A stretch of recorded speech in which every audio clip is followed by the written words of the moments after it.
afternoon, everyone, and a very warm welcome to the last webinar in our Teaching and Learning series. If you're in a different time zone, good morning or good evening. This webinar is titled School Leadership Post-COVID-19, and it's led by Simon Glasson. Before I introduce Simon, I would like to take you through a couple of requests. Please read the announcements in the Q&A box, and there you will find a link to mark your attendance for the certificates that you will receive on email from us next week. There is also an email address to write to in case you have any queries. It's pd.pk@oup.com. Throughout the webinar, if you have any questions or comments, please feel free to write them in the Q&A box, and Simon will address as many as he can at the end in the last 20 minutes or about 10 minutes, depending on how quickly we finish the webinar. We hope you'll enjoy this webinar. A short introduction to Simon Glasson. Simon has over 30 years of experience in the field of education. He has studied at the universities of Southampton and Durham, and he has had leadership roles in London and most recently in Karachi. Over to you, Simon. Assalamu alaikum and good afternoon to everyone. It's a pleasure to be here this afternoon, and thank you to Oxford University Press for inviting me to be part of this series, the first series that they've done for learning and teaching particularly. It's a big question that I have in front of you, and it's really about where we are now and where we are going to go. School leadership post-COVID-19. I think when most of us woke up on the morning of New Year's, 1st of January this year, we would not have known what lay before us. Even though there have been certain outbreaks, very minor ones, which had happened on New Year's Eve. Globally, most people were not aware at all. And I think that obviously as the days rolled by and the news came in, people were thinking, okay, that's happening over there, it's not happening here. And we often think that until it happens. And I remember being in school and being told that we are being closed. And then finding out there have been some cases. And obviously, since then, the school has been closed. And in fact, Pakistan was one of the first countries to close the schools down. And a very sensible decision in that obviously no one knew anything about the contagion at that point. But I'm not going to talk about the medical implications. I'm not a medic. I'm also not somebody who can see into the future. So no one knows what's around the corner. Even the experts differ on their opinion. So what I'm going to focus on today is school leadership post-COVID-19 and try and look at how this has impacted on us, how this has changed the way that we look at things. Often with sort of anything which is adversity comes great change and ingenuity and innovation. And I believe that is happening in educational circles. Everyone's had to think in different ways. And although thinking outside the box is now a very cliched phrase, that's what we've had to do. So let's just think for the next sort of half an hour or so about approaches to learning and teaching that may change, and also for those of you in leadership positions, how that impacts on your role and how do you take that forward. So let's just start with a little bit of a video to give us an idea of what we're going to be talking about today.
So what has changed? Well, the obvious one is schools have closed. And to many, that did not mean the end of learning and teaching.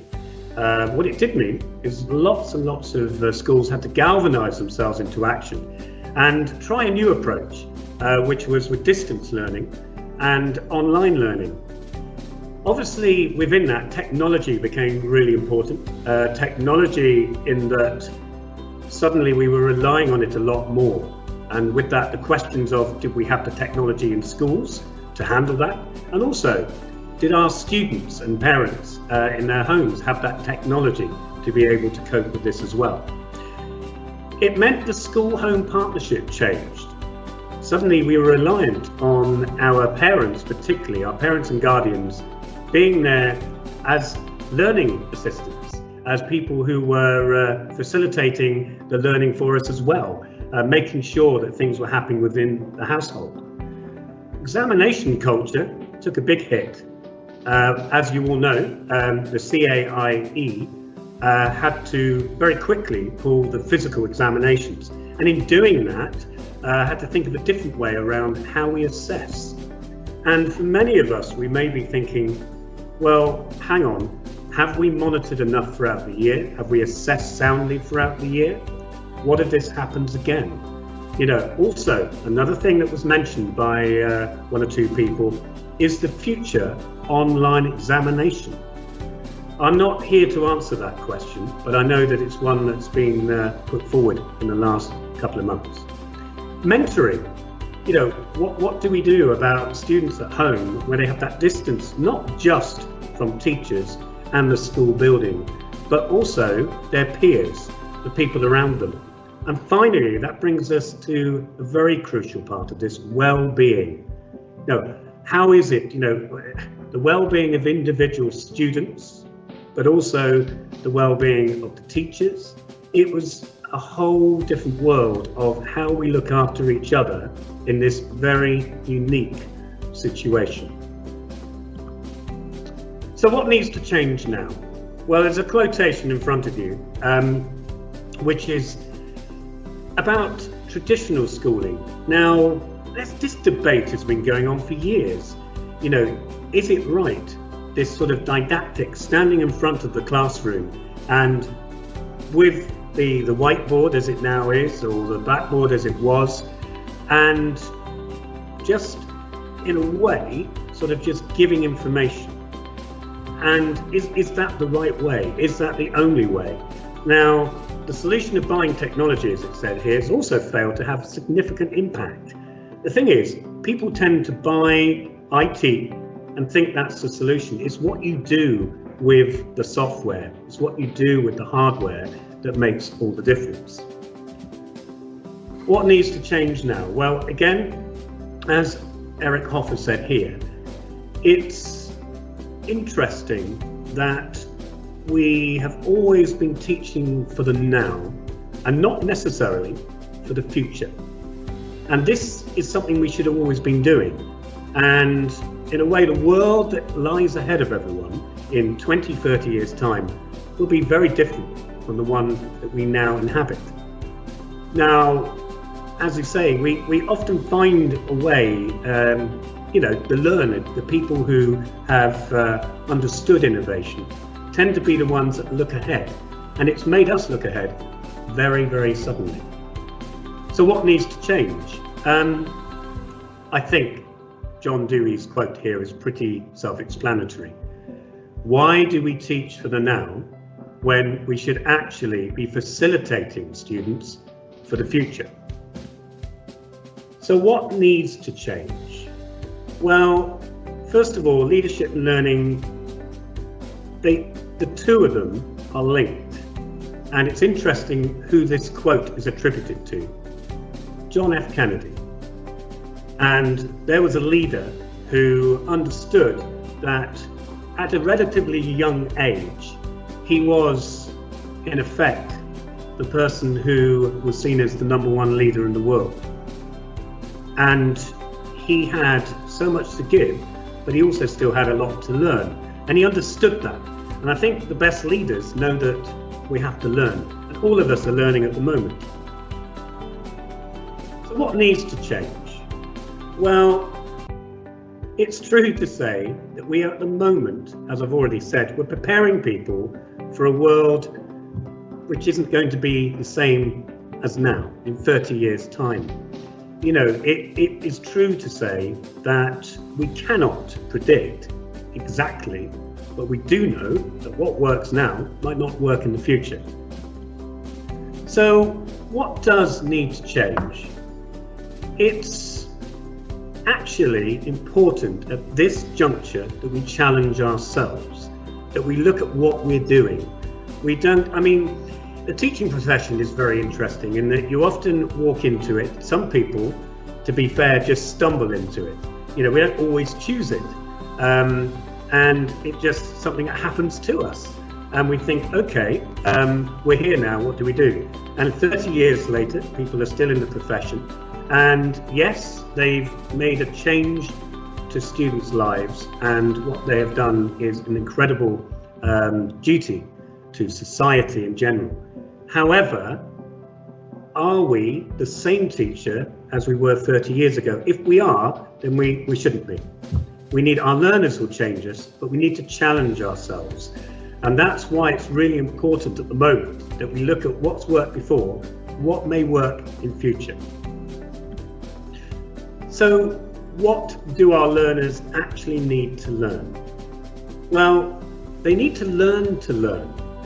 That's a phrase that's been around for some time, learning to learn. And it's something particularly I was focused on when I was back in the UK. And I remember looking at various ways of trying to get students to know how to learn. Because often it's that idea of sitting there in the classroom and just being receivers of information. And yet we need to think about different ways of learning. That's been going on for some time. But those ways of learning, we need to explore. We need to learn to think properly, proper thinkers, to question in the right way. Questioning is not straightforward. If you ask the wrong question, you'll get the wrong answer. And again, that is really important for individual students to get their heads around. To investigate.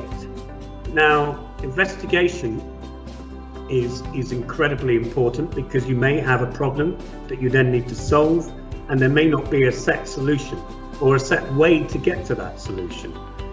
They need to adapt. They need to innovate. That's very important. To discuss things.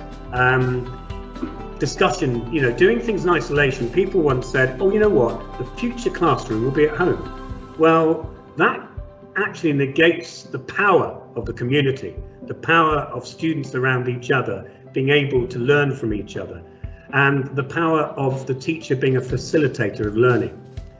That brings us to collaboration. Collaboration, again, is incredibly important. Collaboration is where ideas come together from different sources, and then, of course, to create. These are all the things which are important for our learners. So, how do our learners need to learn? Well, actively, that's important. They need to investigate, to be creative, engaging. It needs to be cross-curricular. It's interesting that at the moment with subjects, we tend to look at subjects as particularly at secondary level, or should I say sort of post year 7 onwards. We tend to see it as subject specific rather than actually they all interlink. And that is really important, that we need to look at that more. Is this knowledge, is this learning, can it be applied? Can they take it? I mean, often I hear people going, well, I learned that at school, but it didn't actually help me in real life. Is learning engaging? We need to look at engagement, different ways of learning. The engagement of today will not be the engagement of tomorrow. So in that sort of way, we're now looking more at a blended learning model. Now, blended learning is the result of a deliberate, integrated combination of online and face-to-face learning. activities that serve to achieve desired learning outcomes. Now, in a way, this is where we may be going. This is where we may be ending up, particularly, maybe even, I'm not going to put a date on it, but in the next few months, where it may be possible for people to be on the school campus, maybe in small numbers. It might be that we have them in groups, and we have groups coming on and off the site. None of us can be particularly clear on that. But what is very clear is that blended learning, where you've got the online and the face-to-face in the classroom, is going to be much more of the now than it has been. And I think that's really important, because with blended learning, you know, you've got a lot of advantages, because it is a lot more flexible, and it does help sort of synchronous and asynchronous sort of learning. So, blended learning. It adds value to teaching, and it has a positive effect on learning, and teacher and students are then partners in learning. With blended learning, it is this idea that you can have all sorts of different ways in which to explore topics and ideas and so on. And in many ways, with blended learning, you get the exploration that goes on at home, and you get the sort of learning communities outside of school, and then you also get what's happening inside of school, when then the teacher and the student interact. But blended learning is possibly not just the future, it's now, and it needs to happen more often. It's continual learning. And in some ways, this blended learning model, which has been used in the past, is going to become much more the norm. We don't know how long we're going to be at home. We don't know if this isn't going to repeat itself in the future.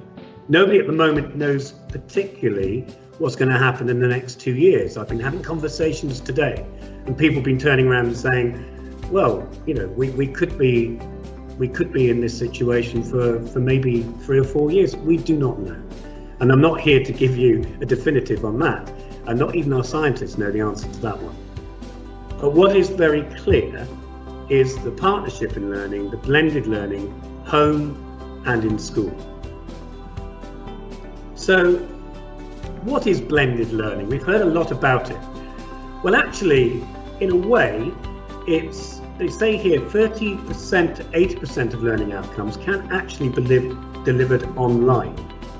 Now, in a way, that is very true. It's possible, but it lacks the human interaction as well, which is why I believe that you can never ever go completely to a distance learning program. Schools give so much, communities give so much. There's much that we learn together. In a way, blended learning sort of also looks at the fact that the teacher doesn't always need to be an expert. For years, the teacher knows everything, the student's a vessel to be filled. That is not necessarily the way it is. And there are plenty of people, Paulo Freire, for example, has called this philosophy a liberation or liberating pedagogy, in which teachers are no longer the only source of knowledge in the classroom, but rather we are all engaged in helping learners move away from being passive receivers to active creators. And this is a really good opportunity for that to now happen. And it's blended learning aims to sort of validate learners' pre-existing knowledge and abilities, and then to engage them in a critical conversation, and to encourage them to see themselves as actors in what we see as the intellectual arena. So the focus is on student learning, and with the teacher as a facilitator. So planning blended learning. Now, in many ways, it's interesting what you can do with this, because in planning blended learning, you can have different learning activities, and this comes from UCL, and they've come up with this idea that you can have 6 learning activities. So first of all, you have acquisition, which is reading, watching, and listening. And with that, you can watch a video, listen to audio, you can review images and diagrams, you can watch animations. And then you learn through listening, through reading, watching. And then online, you can have quizzes, short answer questions. And offline, you can have exams and multiple choice questions and so on. You know, and that's acquisition. Then investigation. Again, that's learners will be guided to explore, to compare, to look at different concepts, different ideas being taught. And then learning through discovery, through searching, retrieving, through identity, reference, inspecting, measuring, all sorts of ways. And again, online you can have concept maps, you can have blogs and discussions, all sorts of things. And again, offline, investigations, solution exercises, case studies. Practice is actually the doing. Okay, so again, online, you can do role plays online, discussion, labs, simulations, journals, and then offline you might do fieldwork exercises or problem solving. Producing, again, this enables learners to consolidate their learning by creating real outputs using their current knowledge. So defining, explaining, classifying, reviewing, and so on. Online, they can have an e-portfolio. Offline, do videos, posters. Discussion, I think that's quite self-explanatory. And again, this can happen through comment, debate, reflection, and so on. Online, discussion forums, social media, yes, you can use Facebook. And then, obviously offline, you can have tutorials. And finally, collaborating. Again, working together, understanding, so creating, sharing, discussing, all those things. You can work online in groups and obviously offline in groups. So this is actually something which can happen in 2 arenas. So if we're looking at planning blended learning, you've got the 2 things. You've got the classroom, face-to-face, offline. So you've got your written responses, your questioning, your group work, and so on. And then online, you can have your digital responses, videos, photos, slideshows, making all sorts of different sort of responses which can be shared. Again, this is possible and this can happen. Obviously, all of this does rely on a few things that we maybe take for granted. And that would include, obviously, things like online connections. So, the guiding principles for blended learning. It's, first of all, you've got your non-live online, asynchronous learning. Now, in a way, what is that? Well, there's less requirement for data, for bandwidth, for computer access. So that's actually good for those that maybe have an issue with that. There's lower stress on teachers and students, and it opens up creative learning, teaching and learning possibilities. Another one, it promotes autonomy and independence. Now, that is something for years that people have talked about in education and in learning.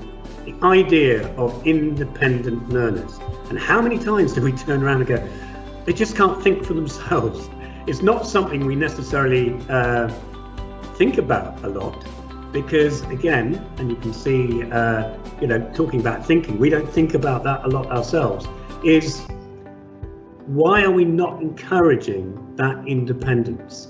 And the classroom, because it's physical and everyone's around you, there's that reliance on everything that's there. When you're on your own, you have to be a little bit more sort of focused on what you can do and your own abilities. So that independence is really important. It gives you time and space to explore. It gives choices, because there are different ways of being able to react to a certain problem or a certain assignment. It allows a differentiation, admittedly by outcome, And it also gives clear touch points to monitor your progress and to produce and receive feedback. Guiding principles also for blended learning: do more with less. You'll notice the flipped diagram. Flipped learning. People have been using that buzzword for such a long time. And you think, well, what does it mean? And when I talk to people, people do have different interpretations of it. So you need to select approaches which can be built on or expanded, break up things, engage more deeply. And the flipped or inverted method can work well because it gives people time to engage, look into the topic, and then come back and share that topic with the other learners. So there's lots of things you can do with actually less teacher input. So, feedback for blended learning. Well, it needs to be rigorous, it needs to be relevant, and it needs to be useful. So, rigorous is important. Where relevant, you need to tie the feedback to the learning outcomes. You need to specify what are you giving feedback on? When can they expect to receive it? Because that's really important as well. Relevant. You've got to make it more frequent in line with chunks of learning and give students a chance to reflect on it. You have to make it timely. This is important. Return it as fairly soon after the assessment. And consider feeding back more than a product. I think as teachers, marking and feedback seen as a chore.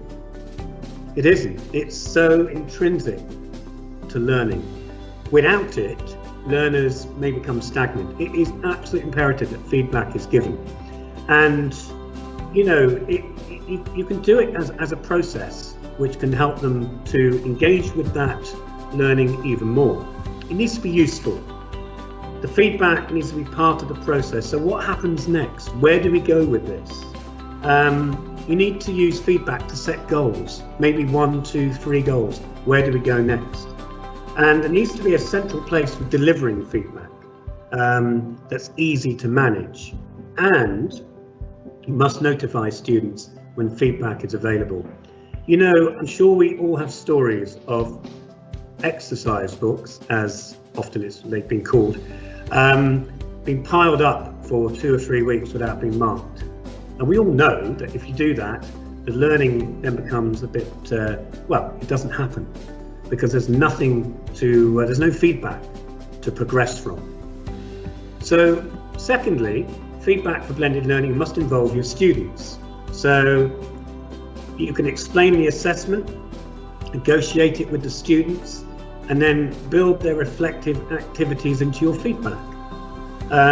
You can increase engagement by promoting self-assessment and critically by asking your students to pick out examples of what they did well and areas for improvement. Where possible, involve students through peer reviews, looking at each other's work, and you can do that online. And use time productively. Make sure that there's time for tutorials. And you can ask students or even parents to identify what they want in their feedback. What do they actually want to know about? And feedback for blended learning, do more with less. Again, the same thing. Audio feedback can be motivating. Recording a message, pulling out key takeaways and using it as group learning activity. Building in drafting, redrafting, peer reviews and so on. And you can spend time on feedback and assessment skills. So plan sessions which support the student's development of the skills needed to understand and give feedback to others. So, assessment for blended learning. What is important here is how can you do it? Well, there's a multitude of different ways of doing this. You can have informal, and you can have what we call a formative way of doing things, a summative way of assessing, and again, having formal tests. Now, there's all sorts of ways. in which you can do things which are asynchronous, but the teacher may wish to conduct some formative assessment in one-to-ones or synchronous sessions. So, for example, homework, quizzes, in-class observation, they can all be done informally, and then formative for the students to identify or be involved in their learning, for teachers to teach responsibly to help students evaluate their progress. Summative is assessing whether learning objectives have been met, have in-class discussions, and then formal tests, which are obviously grade carrying and so on. But you can see here there are nine things, MCQs, most of you will know about, change your formats, open book, all of these you can see on the screen are ways in which you can assess in blended learning. Now, in many ways, it's important that we look at what we are doing in leading within this whole idea of blended learning. Post-COVID-19, we are having a very different approach and will have a very different approach. How many schools, though, will end up doing what they did before? Because it's easy to do what you know. It's easy to go back on what has been practiced time and time again. But actually, there needs to be a way to look forward. There needs to be a way to think, okay, we've done that. Times are changing. This is a massive opportunity for people to have a whole different approach to learning. I'm just going to go back slightly and talk about the fact that, in a way, what we are doing here is all of us thinking about challenging not just the learners, but ourselves.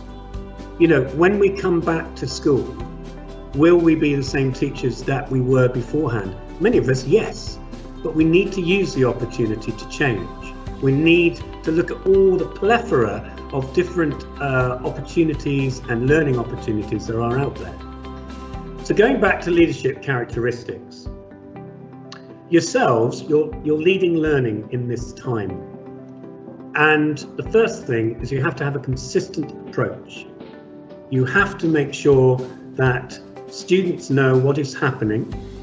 They need to understand what happens next. And you as a leader need to make sure that with this whole new blended learning opportunity, that you're not just testing them out all the time with brand new ideas every single day. That's going to cause confusion. And as a leader, you need to be there making sure that everyone within your school is consistently applying things which work.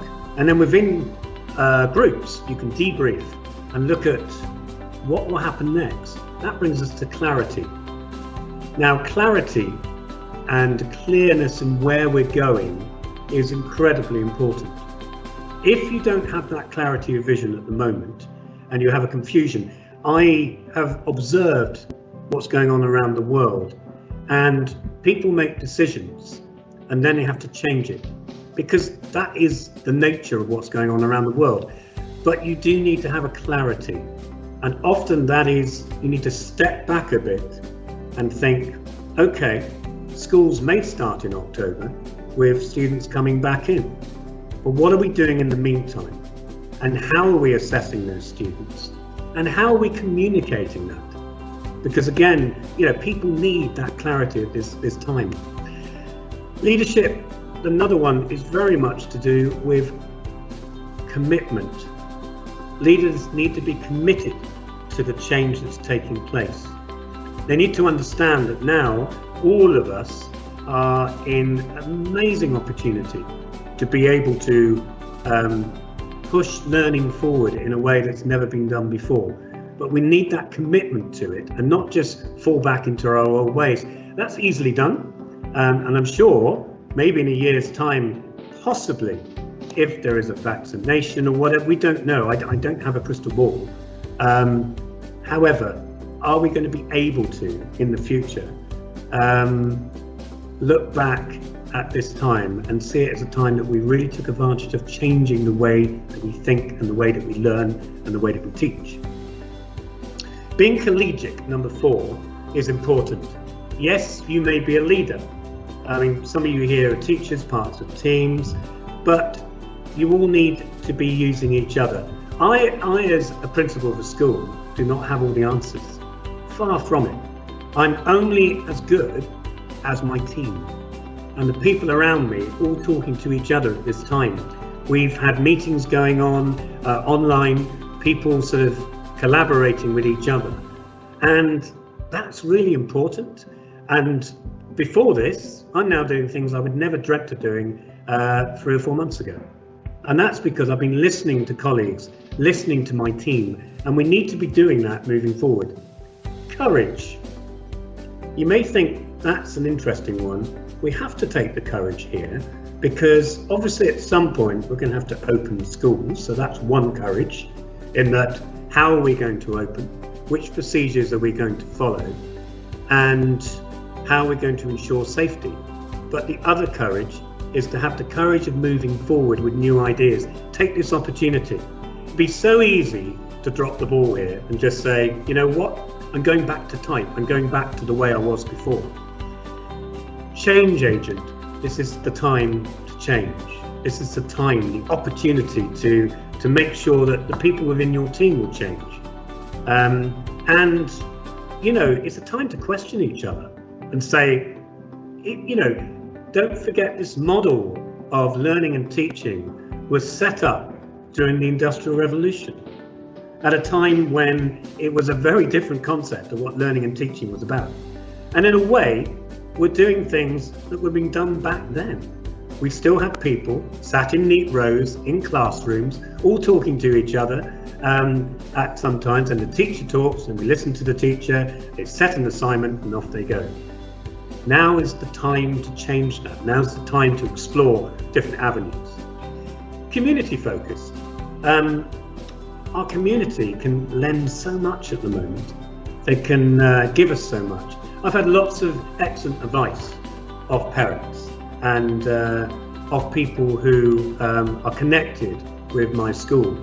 And I've been listening to them. You know, I don't just think, you know what, that's lovely, thank you very much, and move on. I actually entertain them because people out there, we've got so many people who are a resource, who can help us. But also we need to be looking outwards and not inwards. Competent, you have to be competent. I mean, it's a leadership characteristic that at the moment is incredibly important. Making the right decisions at the right time, but making them with certainty. And there's another C. Communicator. During this time, no doubt, many of you have had to communicate. It's interesting watching what people have been doing with that. We've all been different. No one necessarily has followed the same pattern. I mean, I've done a few video blogs, which means they see a human face. But at the same time, it's quite interesting to see teachers finding different ways to communicate with their learners. And what has also come through is the message. We have to have a clear message. And communicating with our teams so they know what the vision is at the moment is paramount. Otherwise it causes confusion. And, you know, with my parents, for example, I have kept them informed. And they like the fact that there is this communication from the school and that they are getting feedback, but they're also understanding what's going on. And then they individually also communicate with me. But I'm sure we're all doing this. Communication at the moment is key. You need to be challenging as a leader. If people are stuck in a rut and they're doing what they always have done, that might not really be appropriate post-COVID. It might be that their way of doing things is now assigned to history, consigned to history. And I think that you need to look at challenging your team as they will challenge you, and make sure that people are looking at this innovation. It's a great opportunity.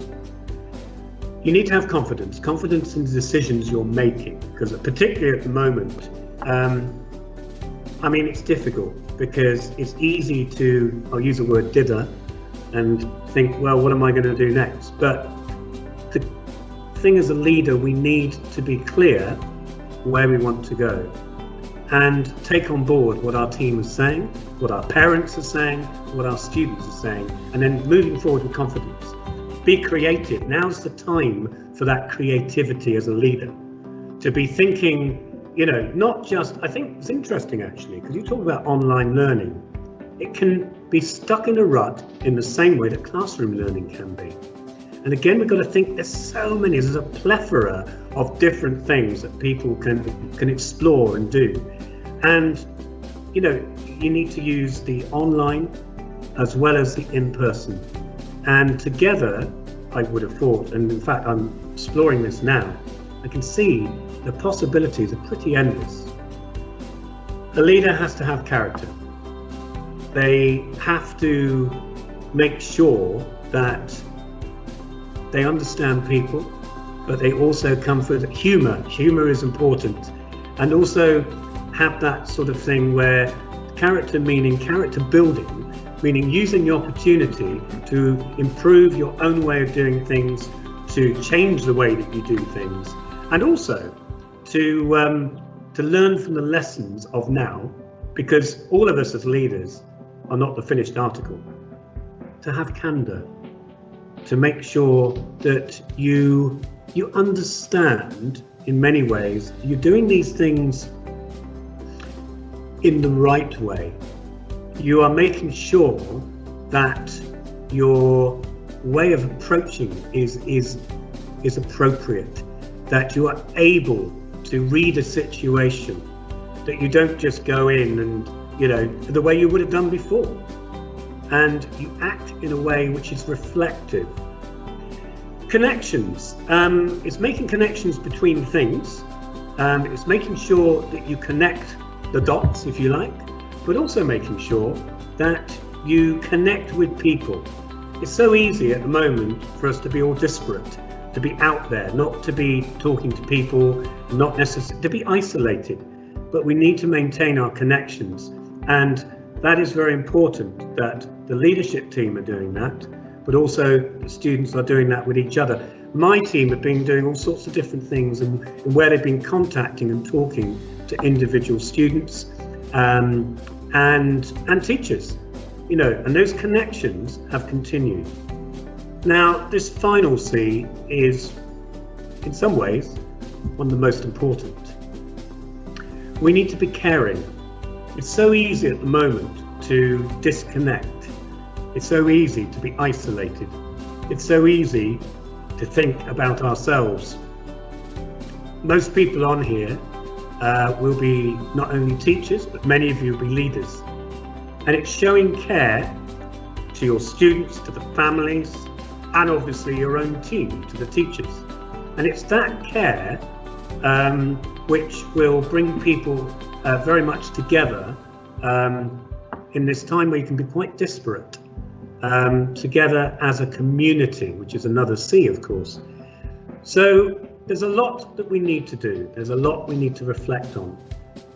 The blended learning model, I think in many ways that will happen more and more. I think we mustn't lose sight of it. The opportunity is here now to go forward with that. I don't have all the answers, far from it.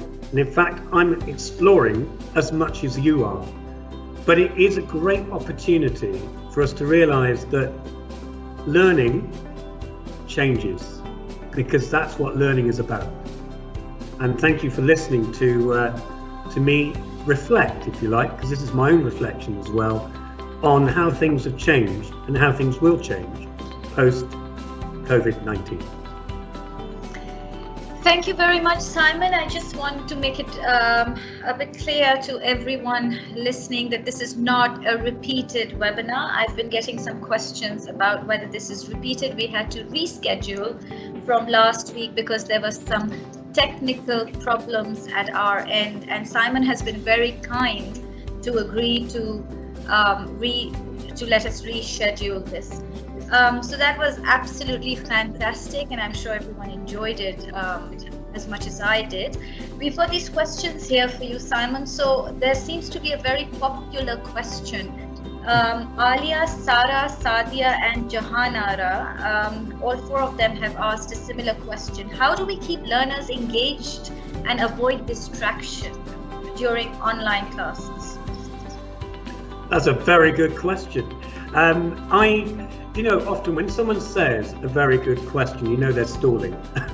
So I'm trying to think of the answer for this, because actually it is difficult because you're not there yourself. So you are relying on people in the home, you're relying on an adult being there, but also actually it is down to you making sure that what you're doing is engaging. I mean, the onus is very much there on the activity, making sure that people are finding that activity engaging, because you have to change it from what is actually in the classroom, because a different type of approach. I noticed yesterday I happened to look at something that was going on online, and I saw the engagement going on, and yes, the adults were engaged with the young learners, which was excellent, but it is a different approach, and therefore you have to make sure that what you're doing allows them to be independent enough that they are going to want to to deliver an outcome from it. And it's a completely different approach, but it will also depend on where they are, it will depend on the environment they're in. And again, it's important that you lay down some ground rules about where they are, what's the environment around them. But of course, you can't completely monitor that. That's where the partnership with home is very important. The next question comes from Najwa. How do you convince parents to support online learning? Yes, it's interesting actually that over the last sort of few sort of months, really, I've been hearing from the UK. Obviously, I have colleagues in the UK, and what has happened is a bit of a drop-off, where some people start doing the online learning classes, and then they sort of decide not to do it, and they don't get engaged. And in fact, in the UK, the percentage of that was quite high, and some people were only doing a few hours a week. But it's important to ensure that they are engaged, and that they do actually get to be a part of this. What you do need is to make sure that adults are fully aware of what's going on, and you also need to make sure that the individuals themselves are aware of what the task is. I'm not sure if that's answered the question though. The next question comes from Victoria. How do you ensure attendance in online lessons? Because some students like to, she says, some students like to mark attendance and then they disappear. That's been exactly an issue. I have to say that we've been quite fortunate in that a large number have continued to be engaged, but that is where the partnership with home is incredibly important, because you have to rely on that. You have to rely on the fact that the parents themselves, or the guardians, are actually part of. You have to have a partnership with them, and that we've had to build up on, because obviously you can't rely completely on. Someone could, for example, log in and then just disappear. You can't be there. So that partnership with home is really, really important, and you have to lay down some ground rules with your parents about the expectation. That has had a mixed reaction in the UK, because there are a number of parents who have sent some very amusing videos about teachers, all is forgiven. We realise how much effort you put in. We realise now we'll never moan again, because they are having to do a lot themselves. But that partnership with home is really important. Next question is from Afsha. How can we cater to large numbers of students in online lessons? Yeah, that is an issue, because what we've tended to do here is we've done it with smaller groups. So we've actually kept it in classes so that they're more manageable. So rather than doing it as, large, I'm assuming they mean larger than a class. I think basically it's better not to do that. You can keep better track on who's attending, and you can keep far better track on what the learning outcomes are, because you've got a large group, it's quite difficult. So my advice would be not to do larger numbers in classes. Right. The next one is from someone who's chosen to write anonymously, and the question is, how does teaching in mixed ability groups work in virtual classrooms? Okay, the issue with that, of course, is you can set the same task and have what we call differentiation by outcome. But I've always personally felt that although it is credible, you can do that, there's no issue with that, but you should also differentiate. And that is difficult if you are saying to individual people, right, there are 3 activities here, you need to access them at the level that you're capable of doing. You are, in a way, encouraging a lot of independent learning and them choosing. So it's not easy. Sometimes what some people have done is they've done different classes. So they've done a class for a certain cohort, which is at one level, and then they've done one cohort at another level, and they've done them separately. It is more difficult because you are relying on individuals at home, but I'm afraid that there's a certain limit to what you can do in that, but you can have separate classes where you streamline the activity for those particular students. Right. Farzana wants to know, are online assessments valid and accurate? Right. Now, this is interesting. I would say it's only as accurate as the system you put in place. We have done this ourselves, but we are fully aware that you cannot take, and I will not take at the moment, an online assessment as a true mark of progress, accurate progress, because there are all sorts of ways in which that can obviously be, I'm going to use the word abused. And in what we have tried to do is time limit, and we've tried certain activities which would mean it's almost impossible for them to actually get assistance. However, we are still exploring here ways in which we can do that almost to be very, very sure that there's no help from anyone else. At the moment, I think all of us are at the early stages of this sort of validity. Right, and the next question is, what is the difference between integrated learning and blended learning? Interesting. Well, obviously, as far as blended learning has become a bit of a buzzword, and it, in a way, sort of takes the fact you have online and you have in person. And in many ways, people would say that has become almost seen the same by some people as integrated learning. If you're actually integrating learning, it's a slightly different approach, and you will be using that side by side, where blended tends to be more separate. So you will have your online and you have class. Integrated puts the two together. And so if you integrate learning in a classroom where some of it's online, that's integrated. Blended is an approach which tends to be slightly more separate. But again, there'll be people that will argue with me on that definition, because I think you'll find they are fairly similar. Blended is the phrase that is used more often now. Integration tends to be more in the classroom. There's another question slightly related to this, and it says, can you explain what differentiated learning is? Differentiation, interesting. Proper differentiation. The thing with differentiation by outcome, which often people do, which is they'll set a task and expect people to come out with different responses and say that's differentiation. Differentiation is taking the learner individually. Proper differentiation is completely individualized. Each learner will have their pathway. Each learner will have a personalized learning path.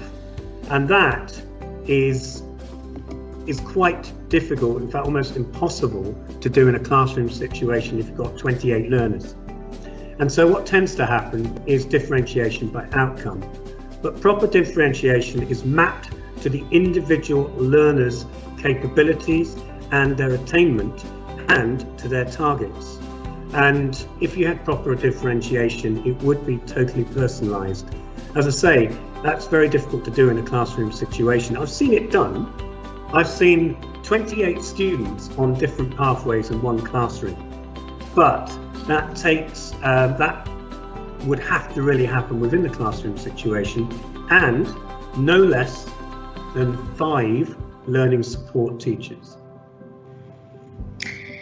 And the next question, does blended learning work for very young children? Well, that's a good question again. You can tell I'm stalling.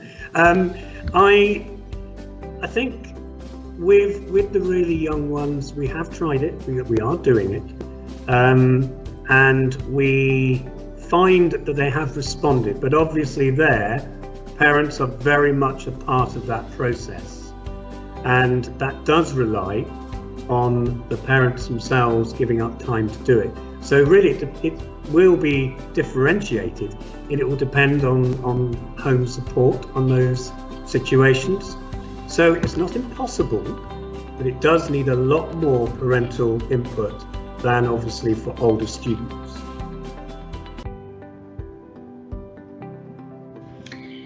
Okay, and the next question, during the current crisis, how can school leaders take care of the mental well-being of students?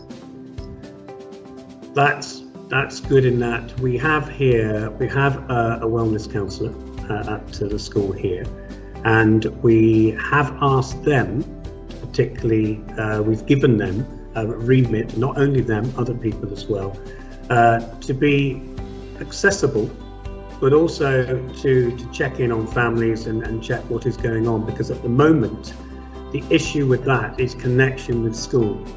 So we are encouraging our team to connect, and we have put out there the wellness counsellor that we have here has very much been involved in that process. Probably not as much as we'd like because of the numbers involved, but we certainly, because we have an actual wellness counsellor here, that's been a thing we've been able to do. But also we're getting individual teachers themselves to ensure that they are contactable. But again, it's here is a learning process. We are still trying to look at how to do that in the best way possible, particularly as at the moment it's looking like this will go on for a couple more months at the very least. I'm not going to make predictions, but I think it will last for some time, and we need to make sure that we have people checking in, and that we as a school, as we are ready and willing and open to students making contact with us. Thank you very much, Simon. That was lovely. Thank you for conducting this webinar for us. I just want to make one quick announcement before we say goodbye. If you haven't clicked on the link for attendance, please do so now and register your name and email address so that your certificate of attendance can be sent to you. Please bear with us. We will send you all the certificates by another week or so, no later than that, but you might have to be a little patient because we haven't started giving out the certificates yet. Thank you very much, everyone, for being here, and goodbye from us. Thank you, Simon. Thank you.